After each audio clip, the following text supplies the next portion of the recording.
আসসালামু আলাইকুম সুপ্রিয় দর্শক, আপনারা সবাই কেমন আছেন? চাষ ও হাঁস চাষে লাভ, আমি সেই কথা সবসময় বলে থাকি। তো করতে জানলে আপনিও এই ধরনের হাঁস চাষ করে লাভ হতে পারেন বা লাভ করতে পারেন। তো আজকে আমি এই রাজহাঁস, দেখেন আমার সামনে যেগুলো হাঁস রয়েছে রাজহাঁস, এই রাজহাঁস নিয়ে আজকের ভিডিওতে কথা বলবো।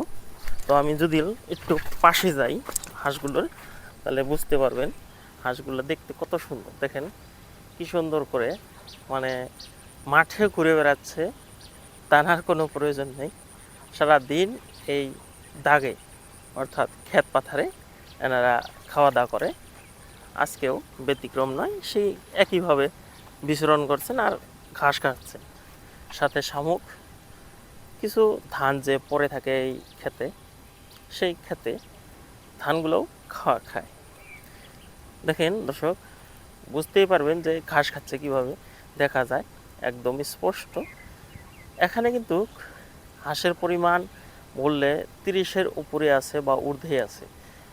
বড় সাইজ একটা হাঁসের পরিমাণ যদি ওজন হিসেবে ধরি, 6 কেজি, 5 থেকে 6 কেজির ঊর্ধ্বে আছে, 6-7 কেজি হয় সাধারণত। তো হাঁসগুলি দেখতে অসাধারণ। আমি কথা বলি যে হাঁস কীভাবে পালন করবেন সেই বিষয়ে। এই রাজহাঁসের কিন্তু বেমার নাই বলতেই পারি, বেমার হয়নি। কিন্তু পাতি হাঁস বা লোকেল হাঁসের বেমার অনেক বেশি। অল্প গরম বা এই যে বর্তমানের সিজন, গরম সিজন, বর্তমান জুলাই মাস, জুলাই মাসের আজকে হলো আপনার 19 তারিখ, 20 তারিখ। 20 তারিখে এই সময়টাতে কিন্তু অনেক গরম, প্রচুর গরম। আর পাতি হাঁসের খুব বেমার দেখা যায়, কিন্তু রাজহাঁসের বেমার নাই বলতেই চলে। রাজহাঁস পালন করলে আপনি দানা বা এই হাঁসগুলোকে খাদ্য হিসাবে আপনি যে খাদ্য দিবেন, সেই খাদ্যটা কিন্তু এই ক্ষেত খামার পানির থেকেই পেয়ে যায়। আর এনারা পানিতে অল্প কম চলাচল করে, বেশিরভাগ সময় এই ক্ষেত পাথারেই বেশি সময় কাটান। দেখেন কতগুলি হাঁসের ভিতরে 2টি মাত্র সাদা হাঁসও রয়েছে। রাজহাঁসের ভিতরে 2 ধরনের রংটাই বেশি দেখা যায়, এক এই সাদা রাজহাঁস, আর এটা খাকি বলি আমরা, খাকি হাঁসটা। এই 2টি রঙই খুব মানে আমাদের এখানে চলে।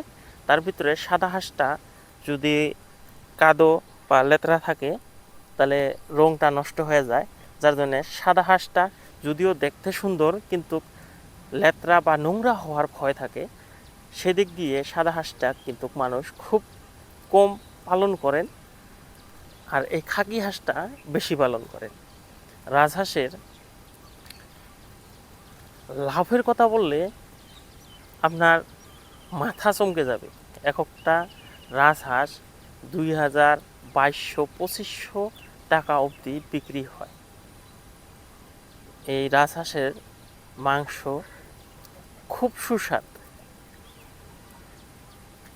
রাজহাঁস কিন্তু মানুষ শোভার জন্য বেশি পালন করেন, যেমন বাড়ির আঙিনায় এরা বিচরণ করবেন, দেখতে খুব সুন্দর হবে, সেদিক দিয়েই মানুষ বেশি পছন্দ করে। দর্শক, আমি নানান সময়ে ব্রয়লারের ফার্মে গেছি, হাঁসের ফার্মে গেছি, নানান ধরনের ভিডিওই তৈরি করি। আজকে এই যে হাঁস দেখছেন, এই হাঁস নিয়েই কথা বলছি। হাঁস এমন এক প্রাণী যেটাকে আপনার আধার দিতে হয়, আধার খেয়ে এনারা বাড়িতে পালন করতে হয়। কিন্তু রাজহাঁস একটা এমন বাড়িতে পালন করা প্রাণী যেটাকে আপনার আধার না দিলেও, মানে ক্ষেত পাথার যদি থাকে ক্ষেত পাথারেই পালন করা যায়। একদম নিম্নমানের টাকা প্রয়োজন, মানে খরচ নাই বলতেই চলে। একটা খয়েরের দরকার, যেখানে আপনি রাত হলে এই রাজহাঁসগুলাকে রাখবেন, সেই খয়েরটার প্রয়োজন, বাকি কোনো খরচ নেই। কিন্তু পাতি হাঁস বা খাকি ক্যাম্বেল, চীন হাঁস এনাদেরকে কিন্তু প্রচুর পরিমাণে খরচ, আর তারা সেইভাবেই আপনাকে রিটার্নও করে। যেমন চীন হাঁসের কথা বললে, চীন হাঁস বছরই ডিম দেন মোটামুটি 365 দিনের ভিতরে 250 দিনে ডিম দেন, 100 দিন ডিম দেন না। সেক্ষেত্রে দেখা যায় যে সেগুলোর থেকেও প্রচুর টাকা আয় হয়। কিন্তু রাজহাঁস তেমনটি নয়। রাজহাঁস হলো বছরে 2বার ডিম দেবেন, 2বারে একবার 10 থেকে 15 অতিরিক্ত 18টি ডিম দিবেন। সেদিকে যদি দেখি, একটা রাজহাঁস যদি 18টি বা 15টিও ডিম দেন, 15টি বড় হইতে বা উষুম দিলে 15টার থেকে 2000 করে ধরলেও 30,000 টাকা আসা সম্ভব। আপনার উষুম দেওয়ার পরে পালন করতে হবে 4 মাস। 4 মাস পালন করলে দেখবেন আপনার রাজহাঁস একদম বড় সাইজের হয়ে গেছে, 5-7 কেজি করে হয়ে গেছে। সেই ক্ষেত্রে দেখবেন যে একটা হাঁসের থেকে 1 বছরে 30,000 টাকা আসছে, যদি আপনি এইভাবে আমি বলা মতে উষুম দিয়ে আপনি এখান থেকে ইনকাম করতে চান। আর যদি খালি বাড়িতেই পালন করেন, একটা বা 2টা শখের বসে, ওটা আলাদা কথা।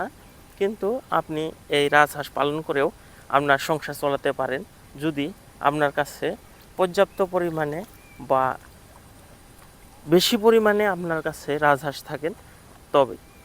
কিন্তু আপনি বাড়িতে 2টা পালন করে প্রথমে 2টার থেকে আরম্ভ করলে কি জানি 2 বছরের ভিতরে আপনার কাছেও এই ধরনের বহুগুলি রাজহাঁস থাকতে পারে, আর সেখান থেকে আপনিও সংসার চালাতে পারেন। বেশি কথা আজকে না বাড়িয়ে রাজহাঁসের সাইজ ও ওজন দেখে আপনারাও এই ধরনের হাঁস পালন করতে পারেন। যাই হোক বন্ধুরা, আজকে আর নয়, দেখা হবে কোনো পরবর্তী ভিডিওতে। আজকে এখানেই বিদায় টানছি।